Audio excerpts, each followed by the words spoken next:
family caregivers, Dr. Lana, back with tip number 5. It's 5 days gone already. Oh my word. Told you it was gonna be special. It's gonna be swift. It's gonna be hectic. These hectic days going out of 2022 feel like as though they're flying. And we just gotta press a pause. And we gotta do a pick me up. So if you need a pick me up, we've had 4 days of pick me ups.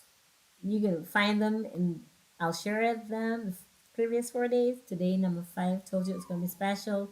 I hope you've been able to dance. I hope you've been able to sing. I hope you've been able to delegate. Tip number 5. Something you may have heard over and over again. It's worth repeating.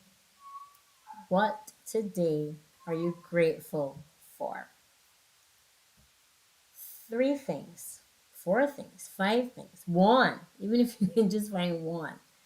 Because as a family caregiver, you're doing so much, especially if it is the end of year and families are in and they come together, or if your schedule is more hectic, then you will usually be more hectic than it is normally. And you feel as though, I cannot get everything done. No. Or overwhelm, frustration. It is not always a pretty, joyous time for every single person. And for family caregivers, it can definitely be even more stressful. So, tip number 5 coming to you is going to be, drumroll please, gratitude. Gratitude. So, what are you grateful for? What are you grateful for? Are you grateful that you've got 10 toes? Are you grateful that you can see? I sure am. I've had an injury in my eye. I could have been rendered sightless, and I can see from this eye. A little blurry, but I can see. Wake up every single morning, smile, and think of one thing you're grateful for, and then maybe two. If you can wiggle your fingers, you can see your fingers, you can hear the birds. Write it down. That's 3 or 4 things there just now.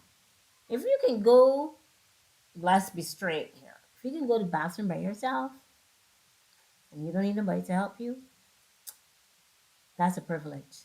That's something to be grateful for. If you got your children and they're there and you have a good friend, someone you know you can count on, someone who's been there for you no matter what, and you be there for them, write it down. Be grateful.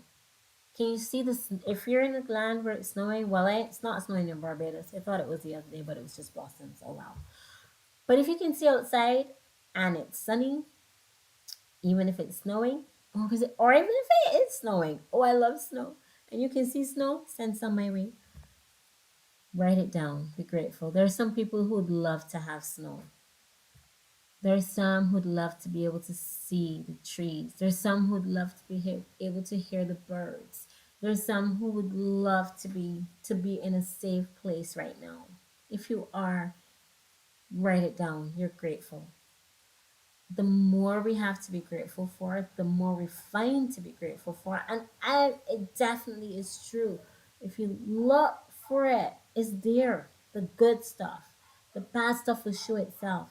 The frustrating days when you haven't slept, you didn't get the medication didn't go through, or if it's someone with dementia that you're taking care of, they had a bad day and so did you.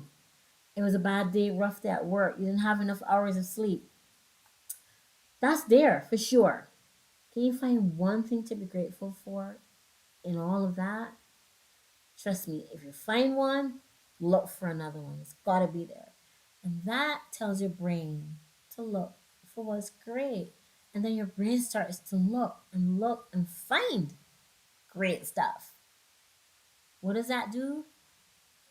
Really lifts your mood, lifts your spirits, gives you a sense of empowerment, and is a great, great reminder that life is a gift and gratitude is a powerful, powerful force for change, for empowerment, for thriving. So Tip 5, take it away, do it, write it down. What are you grateful for? I'm sure you're going to come up with a lot of things and you're going to feel so much better.